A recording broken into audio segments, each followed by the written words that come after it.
18 June 2010 বাংলার আকাশে নেমে এসেছিল এক গভীর অন্ধকার।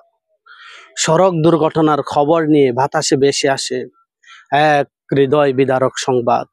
আইনুদ্দিন আল আজাদ ভাই আমাদের মাঝে আর নাই। আইনুদ্দিন আল আজাদ শুধুই একজন সংগঠক ছিলেন না, তিনি ছিলেন আলোর পথের প্রতীক। তিনি ছিলেন শিশু কিশোরদের হৃদয়ের কবি। তিনি ছিলেন ইসলামী সঙ্গীতের এক অনন্য প্রেরণা। তিনি গড়েছিলেন একটি স্বপ্ন, কলরব, যা আজও কোটি তরুণের হৃদয়ে ইমানের সুর তুলে। তার কণ্ঠ ছিল দীপ্ত, ভাষা ছিল হৃদয় আগ্রহী। তার চিন্তা আর চেতনা ছিল কোরআন সুন্নাহ ভিত্তিক এক জাগরণ। আমরা শুনি সেই রচিত হৃদয় ছোঁয়া গজল।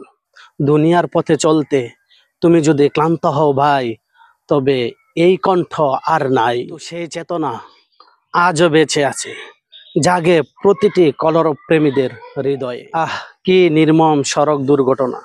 কে জানতো শেষ বিদায় এত দ্রুত এসে যাবে? হে আল্লাহ, তুমি তোমার এই প্রিয় বান্দাকে জান্নাতের সর্বোচ্চ মাকাম জান্নাতুল ফিরদাউস দান করো। আমিন।